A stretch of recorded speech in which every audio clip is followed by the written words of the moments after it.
Bapak, Ibu, Saudara sekalian, percayalah apa yang Alkitab katakan, yang Alkitab kemukakan, yang Alkitab tunjukkan. Orang yang sungguh-sungguh berurusan dengan Allah, dalam arti berurusan positif ya, berinteraksi positif, percaya, mengikut jalan Tuhan, itu pasti diberkati. Pasti tidak dipermalukan. Jadi kita jangan setengah-setengah. Saya bicara ini juga kepada diri saya sendiri, saudaraku. Jangan setengah-setengah. Sebab Tuhan itu tidak kompromi dengan orang yang setengah-setengah. Kalau Tuhan berkata, kamu tidak dapat mengabdi kepada dua Tuhan, itu artinya kamu 100% untukku atau tidak usah sama sekali. Ini yang benar. Ini yang benar, saudara.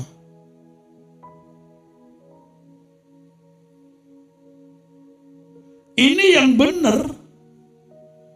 Kasihilah Tuhan Allahmu dengan segenap. Bukan separuh, apalagi seperempat. 90% pun tidak boleh. Ngerti nggak? Segenap itu 100%. Segenap hatimu, segenap jiwamu, segenap akal budimu, segenap kekuatanmu.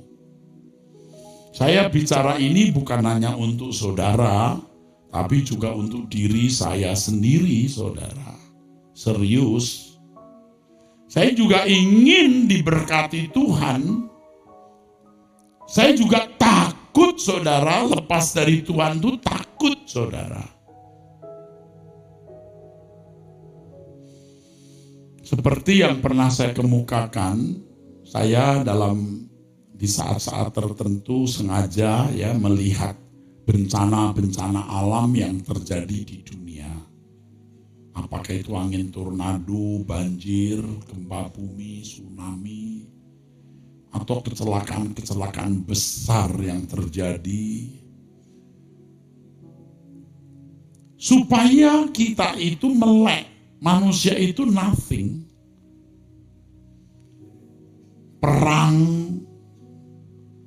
Manusia itu bukan siapa-siapa dan tidak bisa berbuat apa-apa kalau sudah menghadapi bencana itu, saudara.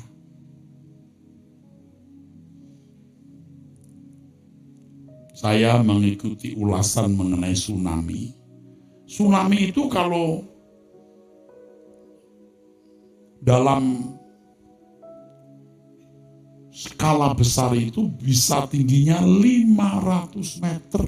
Coba, saudara. Wah.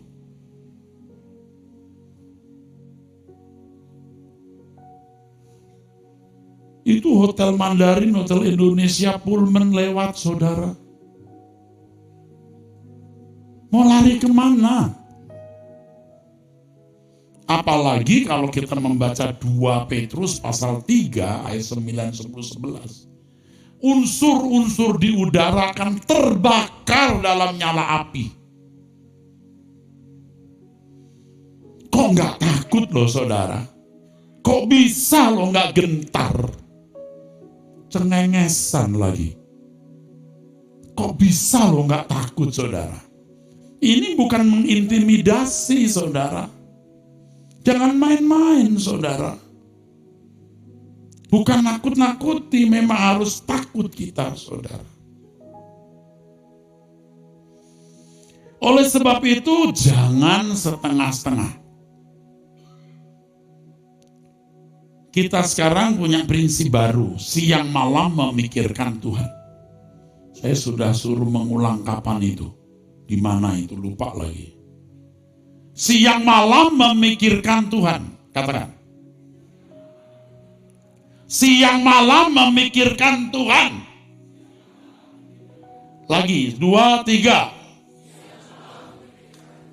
Harus se-ekstrim-ekstrimnya kita. Kita harus berani berkata seperti Musa berkata. Ketika Tuhan mau meninggalkan bangsa Israel karena bangsa itu keras kepala, ya, bandel banget, sampai kemudian Tuhan berkata begini, aku akan meninggalkan bangsa ini. Bangsa ini melelahkan. Tapi Musa berkata, Tuhan, jangan suruh saya pergi kalau Tuhan tidak beserta. Jangan suruh saya pergi kalau Tuhan tidak menyertai.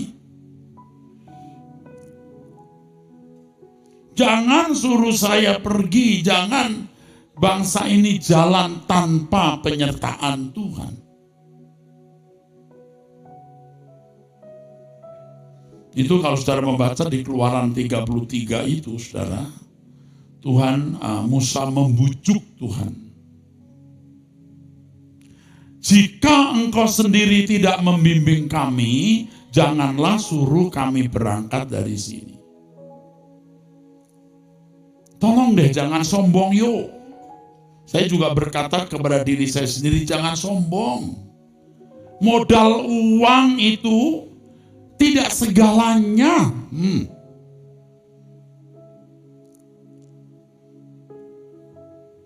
Modal relasi, koneksi, pejabat, aparat keamanan juga bukan segalanya. Tidak ada yang bisa menjanjikan kecuali Tuhan, saudara. Jadi kita harus se-ekstrim-ekstrimnya. Siang malam memikirkan Tuhan. Jangan lalu saudara berkata, wah, kapan Pak kita memikirkan pekerjaan? Kapan Pak memikirkan keluarga? Kita siang malam memikirkan Tuhan, maksudnya apapun yang kita lakukan itu tidak melawan kehendak Tuhan. Anda nggak ngurus keluarga, melawan kehendak Tuhan. Anda tidak rajin bekerja, Anda melawan kehendak Tuhan. Anda bicara sembarangan, Anda melawan Tuhan. Siang malam memikirkan Tuhan itu sama artinya, baik kamu makan atau minum atau melakukan sesuatu yang lain, lakukan semua untuk kemuliaan Tuhan. Nih saya kasih tahu ya, saudara sering mendengar saya khotbah sebutkan ayat-ayat Alkitab, tidak ditunjukkan di mana ayatnya. Saudara harus baca Alkitab. Nanti saudara punya keasikan waktu ketemu ayat-ayat itu dan berkata, ini yang diucapkan Pak Eras. Oh ini toh maksudnya. Dulu saya tidak tahu, ini toh. Buktikan. Kalau ayat per ayat kita baca, pesan-pesan tertentu tidak bisa punya ruangan atau waktu untuk saya sampaikan. Saudara dengar baik-baik, saudaraku. Harus se-ekstrim-ekstrimnya, saudara. Ini sudah zamannya saudara keluar, memisahkan diri dari dunia. Kita masih ada di dunia, pikiran kita tidak terikat dengan dunia. Cara hidup kita berbeda, gaya hidup kita berbeda. Setan takut loh terhadap prinsip-prinsip hidup dan filosofi seperti ini. Setan gak takut Anda jadi aktivis gereja, rajin ke gereja. Bahkan setan tidak takut Anda jadi pendeta. Tapi setan gentar kalau saudara sampai memisahkan diri dari dunia dengan cara hidup anak Allah. Bagaimana mengenakan hidup Yesus. Hidup Yesus bukan hanya dipelajari di atas kertas, menjadi doktrin atau ajaran. Hidup Yesus harus dikenakan. Untuk membuktikan Yesus yang kau miliki itu, Yesus yang benar atau Yesus yang lain. Itu ditentukan dari hidupmu. Hidupmu. Orang berkata, Erastus itu mengajarkan Yesus yang lain. Nanti kita lihat siapa Yesusnya yang benar. Maka saya katakan, saudaraku, dan ini harus menjadi renungan kita, saudara.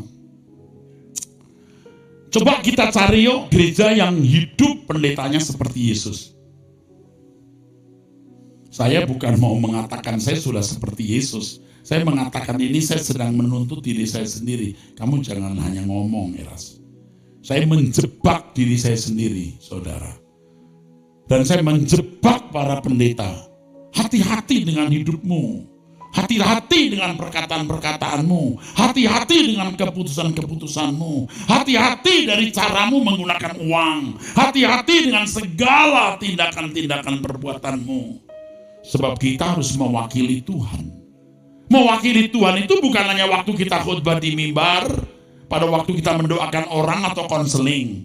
Tapi setiap langkah yang kita lakukan, kita mewakili Tuhan. Memerankan hidup Yesus, saudaraku. Dan ini yang Tuhan kehendaki. Ini yang Tuhan mau, Bapak Ibu, saudaraku. Dan itu menunjukkan keseriusan kita dengan Tuhan. Tidak ada bagian hidup untuk yang lain. Hanya untuk Tuhan. Siang malam memikirkan Tuhan. Sama dengan baik kau makan atau minum. Atau melakukan sesuatu yang lain. Lakukan semua untuk kemuliaan Tuhan. Saudara pernah kan? Yang pernah ya jatuh cinta. Apalagi first love. Kasmaran. Crazy loving, sampai gila-gilaan itu kasmaran. Kenapa kita tidak membuat hati kita kasmaran dengan Tuhan?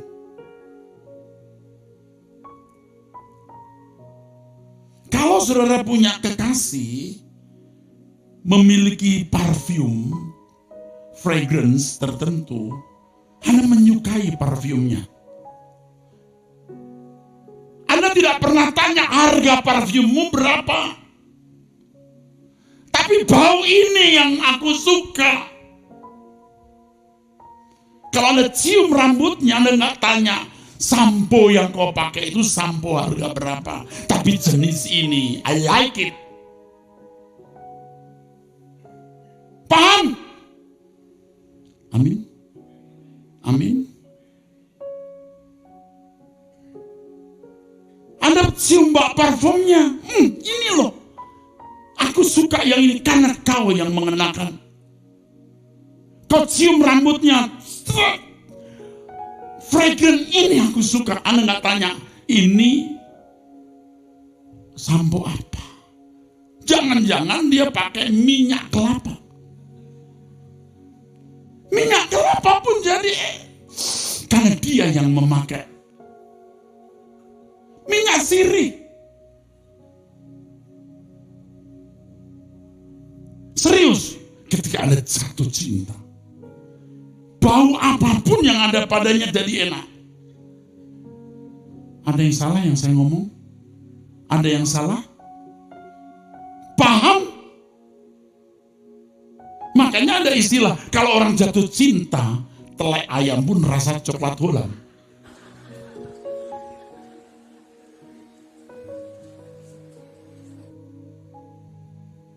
Kecuali kamu udah gak cinta.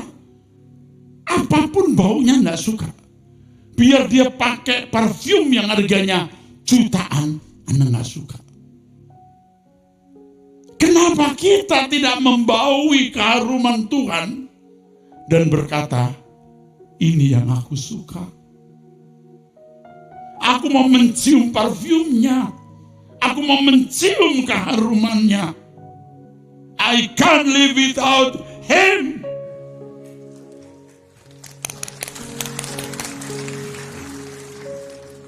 Kenapa kita tidak sampai crazy loving gitu, kasmaran gitu? Sementara kita makin tua, waktu kita makin pendek, kita akan menghadap Tuhan, Masih saja kita memberi ruang hati untuk banyak hal.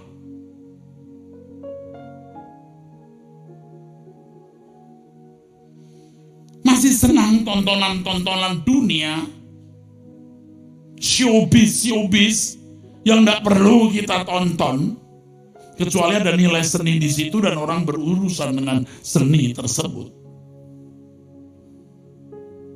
Dulu, ya zaman orang kegilaan Maria Mercedes, buset dah, tiada hari tanpa Maria Mercedes. Yang diomongin Maria Mercedes. Sampai anaknya diberi nama Maria Mercedes. Apa sih begitu? Atau bintang-bintang film, pujaan kalau datang sampai dibawa bunga datang ke bandara. Emangnya kamu bakal ditengok? Akhirnya itu bunga dibawa pulang. Dia nggak nge-grab, bunga dikasih tukang grab. Kenapa sih kita tidak kasmaran cinta ke Tuhan?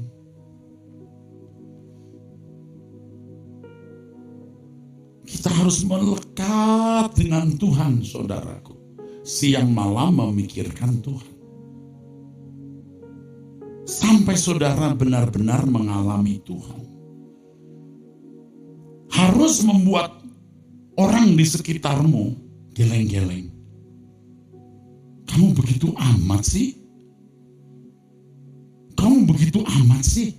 Orang Kristen juga banyak, tapi nggak kayak kamu deh. Kamu itu kayak pendeta. Bahkan pendeta tetangga saya nggak segila kamu loh. Kamu diajari apa sama pendetamu?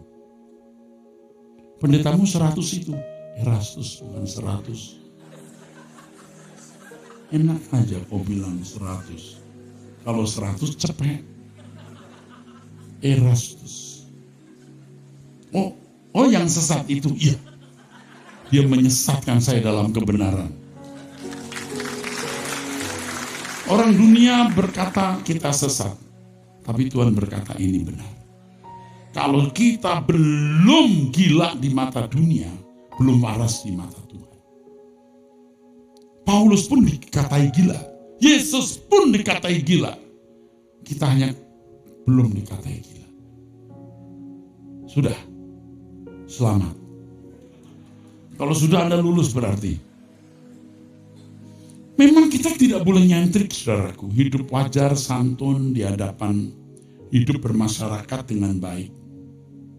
Tetapi kita harus serius sungguh-sungguh, saudara. Memiliki fokus itu Tuhan dan kerajaannya. Buku yang kita baca orang lihat, ya Tuhan lagi. Lagu yang kita dengar, ya lagu lagi, lagu rohani. Kalau saudara lihat gadget, ya khotbah lagi. Lu bisa nggak sehidup wajar? Temanmu bilang gitu. Kamu bisa nggak sehidup wajar? Gua udah wajar. Wajar menurut aturan, ukuran anggota keluarga kerajaan surga. Karena aku pangeran. Nah ini cara-cara memisahkan diri dengan dunia. Nah bagaimana implementasinya itu masing-masing saudara pasti spesifik, khusus, unik. Saya hanya bisa menyampaikan contoh-contoh yang mungkin belum tentu cocok dengan saudara. Belum tentu. Tapi pada intinya saudara harus memiliki kehidupan yang benar-benar berpusat pada Allah. Kehidupan yang berpusat dengan Allah itu tidak mudah, saudara. Dari antropos, dari pikiran yang antroposentris menjadi teosentris. Dari yang berpusat pada manusia lalu berpusat pada Allah, itu tidak mudah. Migrasinya itu, konversinya itu, perpindahannya itu tidak mudah, saudara. Ini jiwa yang sudah melekat dengan kita selama belasan sampai puluhan tahun. Tetapi kita harus berani, saudara, melangkah, bertindak. Kita akan mengenali diri kita sendiri waktu kita belum move on. Kita belum move on. Bangsa Israel itu ada yang belum move on dari Mesir. Tuhan binasakan mereka di padang gurun. Ketika mereka bersungut-sungut dan berkata kepada Musa, Musa, apakah tidak ada kuburan di Mesir sehingga engkau bantai kami di sini? Kami ingat waktu di Mesir, kami menghadapi kuali, ada makanan dan lain sebagainya. Belum move on, tubuhnya move on, jiwanya belum. Nah, banyak orang Kristen seperti itu. Tubuhnya di gereja, pikirannya sebenarnya masih terparkir di dunia. Ibarat pesawat, dia masih di landasan parkir, bukan landasan pacu. Mestinya kita sudah lewat landasan pacu, ngebut terus, terbang.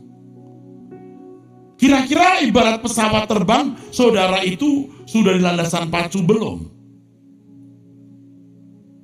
Ada orang di sini? Tidak ada yang menjawab.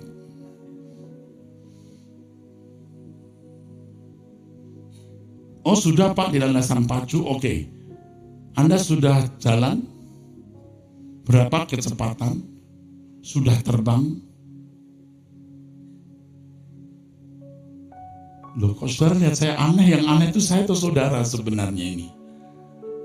Saya lihat muka saudara begini. Saya seperti manusia planet turun dari ruang angkasa. Saudara bingung ini. Maksudnya apa sih? Allah udah tahu maksudnya. Cuman saudara bingung. Karena saudara tidak bisa menilai diri saudara. Karena tidak belajar menilai setiap hari. Mestinya kita itu sudah di landasan pacu dan terbang. Saudara. Jangan tubuh kita ada di gereja, hati kita masih terikat di dunia. Itulah sebabnya di Lukas 17, Yesus berkata, ingatlah akan istri Lot. Apa yang diingat dari istri Lot? Tiang garam. Dia menoleh ke belakang. Tubuhnya sudah keluar dari kota Sodom, hatinya masih di kota Sodom. Entah apa yang diingat, apakah apa entah.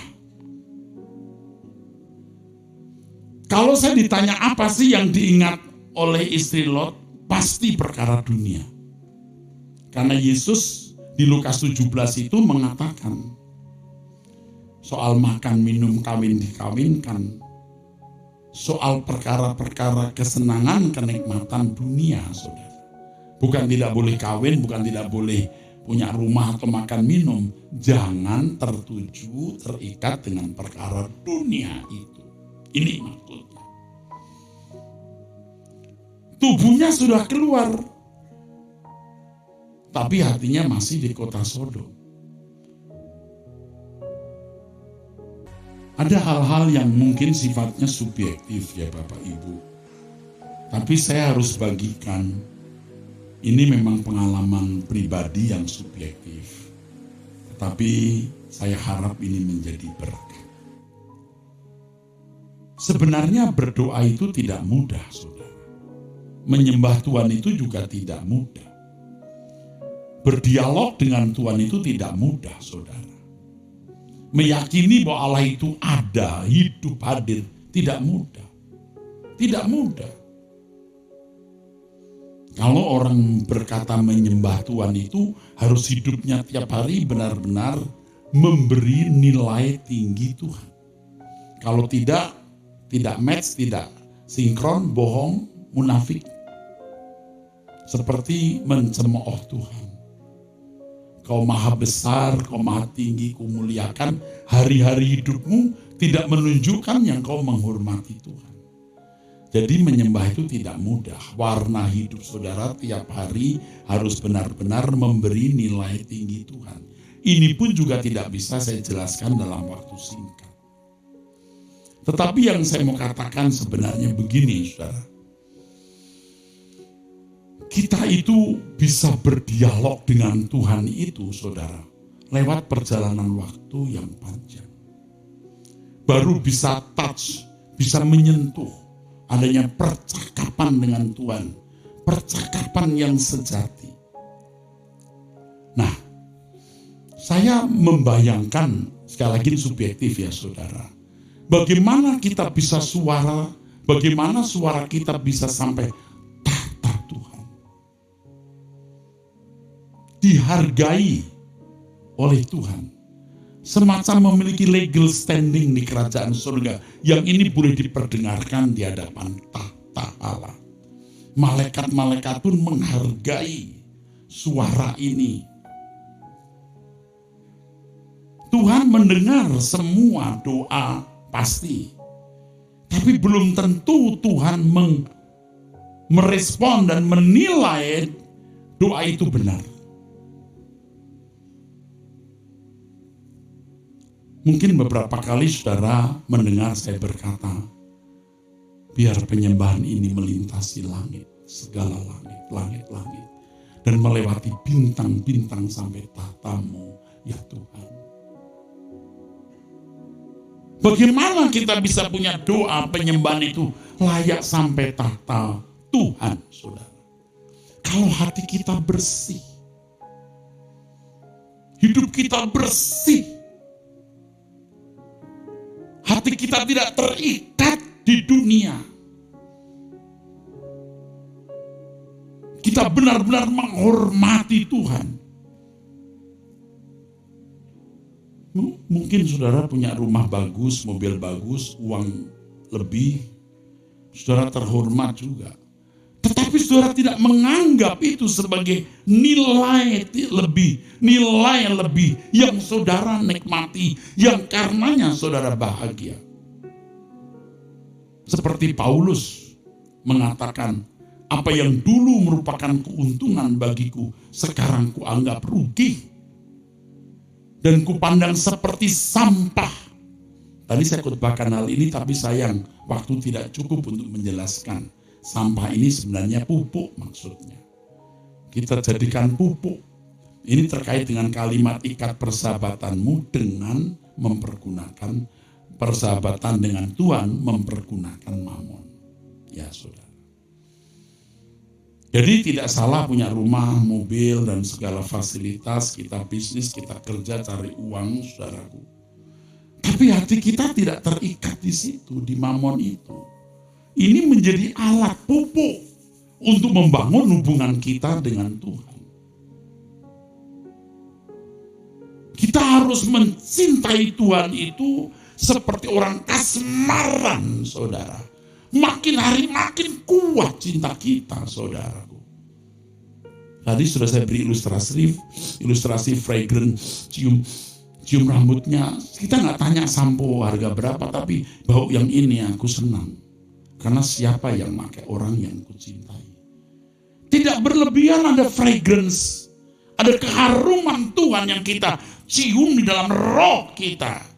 Ada atmosfer yang kita nikmati, yang membuat kita edik kecanduan terhadap atmosfer itu. Sehingga tidak ada hari tanpa doa dan tanpa pertemuan dengan Tuhan. Sampai kita belajar 24 jam ada di hadirat Allah.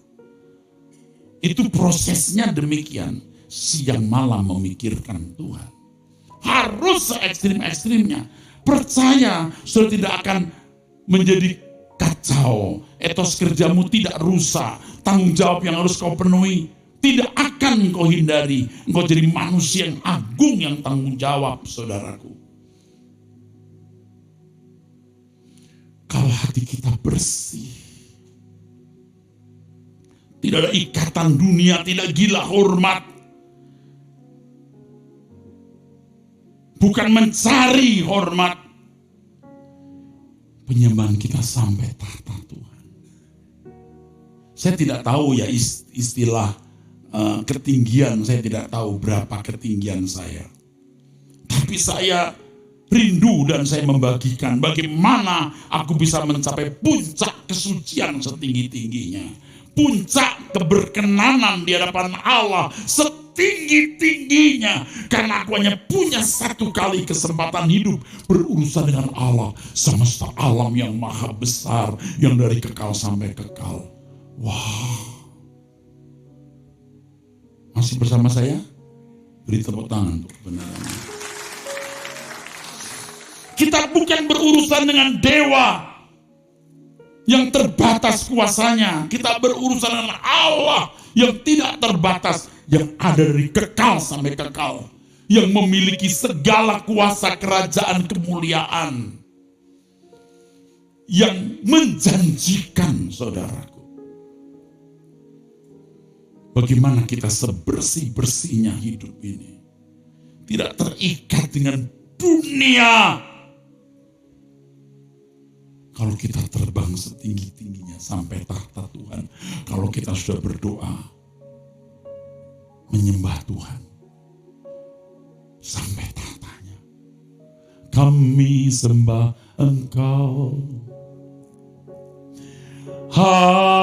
Haleluya. Wow, terbang tinggi, saudaraku.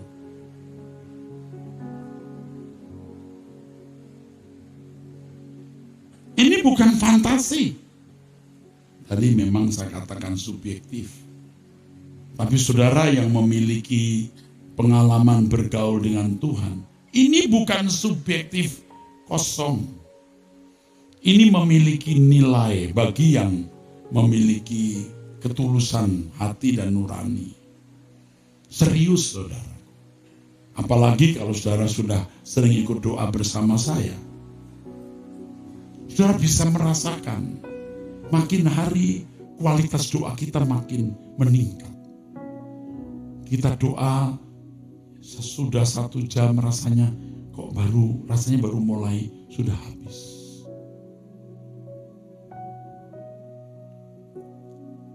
Jadi saudara-saudaraku sekalian, malam ini saudara harus mulai mengambil keputusan. Dia segalanya dalam hidup. Jangan setengah-setengah. Siang malam pikirkan Tuhan. Beberapa kali saya mengemukakan dan saya khawatir saudara tidak notice. Tapi saya katakan kembali malam ini. Petakan hidupmu. Petakan harimu. Pulang dari gereja ini, saudara makan dengan keluarga atau dengan teman. Pulang sampai rumah jam berapa? Apa yang saudara mau lakukan? Jangan tanpa tujuan ambil remote TV, nonton, nunggu ngantuk, taruh, tidur. Kecerobohan-kecerobohan seperti itu, saudara. Besok mau apa ya? Nanti besok lihat saja. Bangun pagi doa. Setelah doa mau apa? Berangkat kerja, jangan terlambat. Jadi contoh. Kalau bisa lebih awal, karena ganjil genap, saudara datang lebih awal. Yang pernah saya dengar, menghindari ganjil genap, berangkat pagi, masih gelap, sampai di tempat parkir, dia tidur di tempat parkir. Jam 8 kira-kira dia baru masuk kantor. Di tempat parkir, dia bisa tidur, berdoa, dengarkan khotbah. Petakan itu, saudara.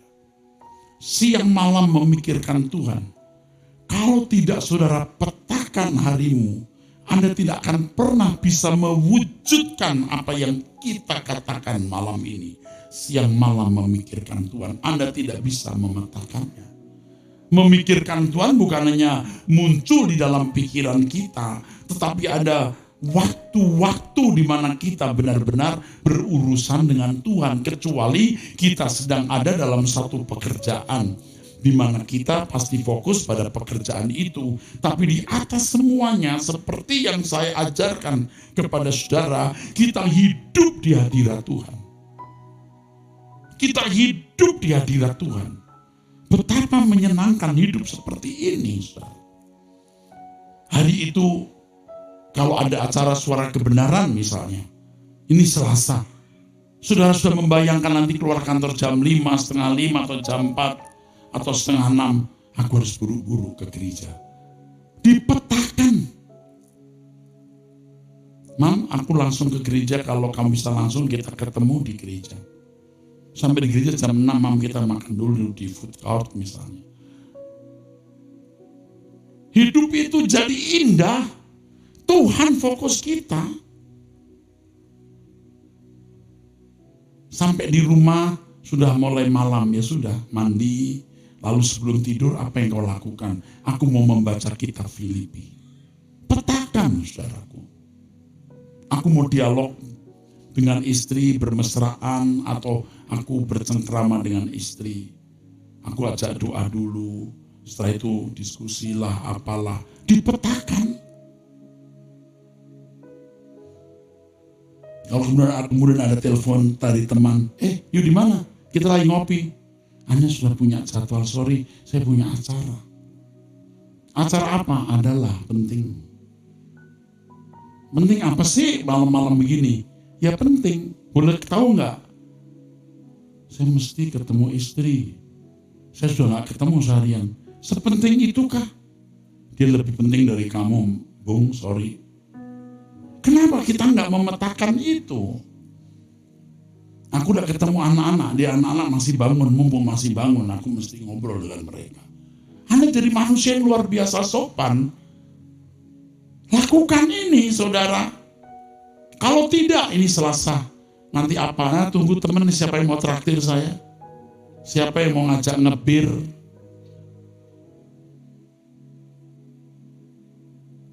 Anda digiring menuju api kekal. Hidup tanpa konsep. Nah, kalau Anda ke gereja, Anda diajari kebenaran hidup dengan konsep. Konsep ilahi. Katakan amin. Katakan amin. Siang malam memikirkan Tuhan, katakan. Tepuk tangan. Ikuti saya, siang malam memikirkan Tuhan. Siang malam memikirkan Tuhan. Anda tidak akan dipermalukan. Sampai keturunanmu akan diingat Tuhan. Ini anaknya orang yang siang malam memikirkan aku. Aku buat dia nanti bertobat, aku arahkan. Supaya ketika di langit baru, bumi baru, mereka bertemu lagi. Allah itu hidup, Allah itu nyata. Jadikan Allah itu hidup, jadikan Allah itu nyata di dalam hidupmu. Dan yang membuat menjadi hidup dan nyata dan hadir dirimu sendiri. Coba saudara, renungkan nasihat seperti ini. Apakah ada unsur gereja mencari keuntungan? Enggak ada. Anda terus didesak untuk mencari Tuhan dan menemukan Dia. Tidak ada masalahmu yang dibiarkan Tuhan menghancurkan hidupmu. Tidak ada orang yang dibuat Tuhan menghancurkan hidupmu. Engkau dibela Tuhan. Tadi waktu penyerahan anak, saya berkata kepada seorang anak, tidak ada orang yang bisa mengalahkan kamu, nak. Ya, anak itu tidak tahu, orang masih kecil, dibengong nanti. Apa ya opa? Nanti kamu akan tahu. Mudah-mudahan papanya mengingat ucapan saya dan dia akan menyampaikan ke anak ini. Tidak ada yang bisa mengalahkan kamu, nak. Kalau Tuhan menyertai, tidak ada yang bisa mengalahkan kita. Orang bisa menyalahkan, tapi tidak bisa mengalahkan kita. Karena Tuhan di pihak kita. Ini bukan soal keributan, saudaraku. Tapi bagaimana Tuhan membela kita, bagaimana Tuhan menjaga kita. Dan kita terus berjalan menuju satu ujung, di mana akan terbit matahari yang tidak pernah terbenam. Itu Tuhan.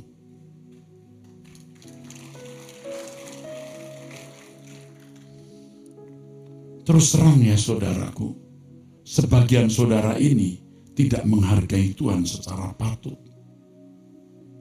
sebagian saudara tidak menghormati Tuhan secara pantas. Saudara memberikan porsi yang tidak pantas untuk Tuhan. Karena standar dunia yang sudah rusak, Anda tidak menghormati Tuhan secara pantas. Dan yang paling merusak adalah kewajaran hidup seperti manusia lain. Dan pola keberagamaan yang titik tekanannya pada liturgi seremonial ke gereja. Padahal kekristenan itu jalan hidup. Jalan hidup, hidupnya Yesus yang kita kenakan. Kalau kita mengenakan hidupnya Yesus, di situ kita bisa bersekutu dengan Tuhan. Bisa berjalan dengan Tuhan.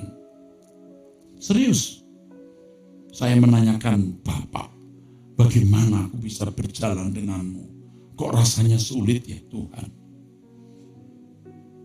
Dulu saya berpikir gampang. Kalau kita nyanyi jalan serta Yesus, rasanya pokoknya Tuhan seperti butuh kita. Kalau kita berkata jalan serta Yesus seperti lagu yang ada itu, lalu Tuhan merespon kita seperti Tuhan itu haus gitu loh. Ya memang Tuhan mengendaki itu, saudara. Seperti anak-anak itu ya saudara, ngancam orang tuanya gini, aku pergi loh, aku tinggalin loh mama loh. Tapi ada anak sekarang lebih gila lagi. Waduh tuh ngeri. Ntar aku bunuh diri loh. Waduh. Paham gak saudara? Ada anak kecil sekarang udah begitu. Ampun deh. Tapi yang tadi yang pertama itu dari dulu sudah saya dengar yang ya aku pergi loh. Dia ninggalin mamanya di mall gitu, jalan. Mamanya dari jauh ngeliatin.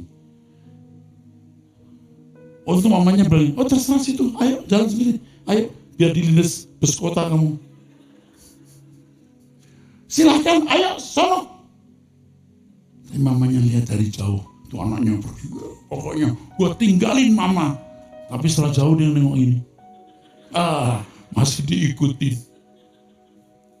Mamanya ngejar. Tapi ketika umur 50 tahun, dia bilang, gua tinggalin mama loh. Mama gak nyari. Kamu udah tua, nak. Mestinya kamu tidak pantas bicara itu. Sama dengan kita. Waktu kita masih Kristen baru, rasanya Tuhan seperti butuh kita. Tapi setelah kita Kristen sudah dewasa, jangan coba-coba kayak Tuhan butuh kita. Kita yang butuh Tuhan. Kita yang menyesuaikan diri dengan Tuhan. Dulu waktu baru Kristen doa dijawab. Mujizat mudah terjadi. Sekarang setelah sekian puluh tahun ikut Tuhan, nggak lihat mujizat. Tuhan seperti tidak ada. Kamu harus moving to the next level tiap hari. Tepuk tangan. Bapak Ibu nangkep nggak saya ngomong apa ini? Karena Allah, Bapak berkata kuduslah kamu sebab aku kudus. Nggak bisa main-main lagi. Dulu kita sembarangan. Tuhan masih beserta. Walau kita tidak setia, Tuhan tetap setia. Sampai kapan itu?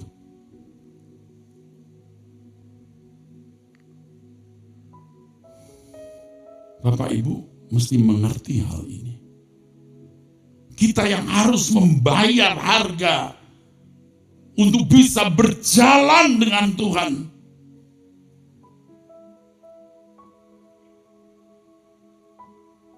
Ketika saya menulis lagu ini ya, selesai saya pikir, aduh bagus kalimatnya.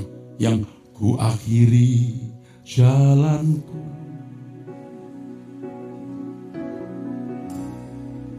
di dalam hadirat-Mu,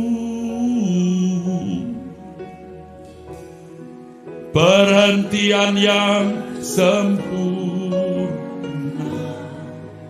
hadirat-Mu. Tinggalkan jalanmu, baru kau bisa diam di hadirat-Ku. Bersihkan dirimu, lepaskan dari segala ikatan dunia, kau baru bisa sampai hadirat-Ku. Bapak Ibu masih bersama saya? Ngerti yang saya katakan? Kita hanya punya satu kali kesempatan hidup. Dan kehormatan bisa mengenal Allah yang benar. Tidak ada Allah yang benar selain Allah Israel. Allah Abraham, Ishak, dan Yakub. Allah dan Bapa Tuhan kita Yesus Kristus. Yahweh namanya. Kita bersyukur mengenal Dia. Allah yang dari kekal sampai kekal. Wow! Luar biasa. Kenali Dia. Hampiri Dia. Sampai saudara gemetar. Bisa menghayati kedahsyatan kebesarannya. Bukan hanya mulutmu mengatakan, "Then sing my soul, my Savior God to thee. How great thou art." Bukan hanya mengatakan itu. Tapi jiwamu tergetar. Tubuhmu pun ikut tergetar. Jangan berfantasi tentang Allah. Alami. Kita mulai dari GSKI Rehoboth. Kita mencari Tuhan, kita mengalami Dia. Katakan amin. Bukan merendahkan arti nalar yang harus diisi dengan pengetahuan teologi. Itu sudah pasti kita lakukan. Tapi lebih dari itu, kita menjumpai Tuhan. Setiap saudara menjumpai Tuhan. Setiap saudara mengalami Tuhan. Bawalah pulang kalimat ini. Siang malam memikirkan Tuhan. Amin. Ezekiel 30. The word of the Lord came again unto me, saying, Son of man, prophesy and say, Thus saith the Lord God, Howl ye, woe worth the day. For the day is near, even the day of the Lord is near, a cloudy day. It shall be the time of the heathen. And the sword shall come upon Egypt, and great pain shall be in Ethiopia, when the slain shall fall in Egypt, and they shall take away her multitude, and her foundation shall be broken down. Ethiopia, and Libya, and Lydia, and all the mingled people, and Chub, and the men of the land that is in league, shall fall with them by the sword. Thus saith the Lord, They also that uphold Egypt shall fall, and the pride of her power shall come down. From the tower of Syene shall they fall in it by the sword, saith the Lord God. And they shall be desolate in the midst of the countries that are desolate, and her cities shall be in the midst of the cities that are wasted. And they shall know that I am the Lord, when I have set a fire in Egypt, and when all her helpers shall be destroyed. In that day shall messengers go forth from me in ships to make the careless Ethiopians afraid, and great pain shall come upon them, as in the day of Egypt, for lo, it cometh. Thus saith the Lord God, I will also make the multitude of Egypt to cease by the hand of Nebuchadrezzar king of Babylon, he and his people with him. The terrible of the nation shall be brought to destroy the land, and they shall draw their swords against Egypt, and fill the land with the slain. And I will make the rivers dry, and sell the land into the hand of the wicked. And I will make the land waste, and all that is therein, by the hand of strangers. I, the Lord, have spoken it. Thus saith the Lord God, I will also destroy the idols, and I will cause their images to cease out of Noth, and there shall be no more a prince of the land of Egypt, and I will put a fear in the land of Egypt. And I will make Pathros desolate, and will set fire in Zoan, and will execute judgments in No. And I will pour my fury upon Sin, the strength of Egypt, and I will cut off the multitude of No. And I will set fire in Egypt. Sin shall have great pain, and No shall be rent asunder, and Noph shall have distresses daily. The young men of Aven and of Pi Beseth shall fall by the sword, and these cities shall go into captivity. At Tehaphnehes also the day shall be darkened, when I shall break there the yokes of Egypt, and the pomp of her strength shall cease in her. As for her, a cloud shall cover her, and her daughters shall go into captivity. Thus will I execute judgments in Egypt, and they shall know that I am the Lord. And it came to pass in the 11th year, in the 1st month, in the 7th day of the month, that the word of the Lord came unto me, saying, Son of man, I have broken the arm of Pharaoh king of Egypt, and lo, it shall not be bound up to be healed, to put a roller to bind it, to make it strong, to hold the sword. Therefore thus saith the Lord God, Behold, I am against Pharaoh king of Egypt, and will break his arms, the strong and that which was broken, and I will cause the sword to fall out of his hand. And I will scatter the Egyptians among the nations, and will disperse them through the countries. And I will strengthen the arms of the king of Babylon, and put my sword in his hand. But I will break Pharaoh's arms, and he shall groan before him with the groanings of a deadly wounded man. But I will strengthen the arms of the king of Babylon, and the arms of Pharaoh shall fall down, and they shall know that I am the Lord, when I shall put my sword into the hand of the king of Babylon, and he shall stretch it out upon the land of Egypt. And I will scatter the Egyptians among the nations, and disperse them among the countries, and they shall know that I am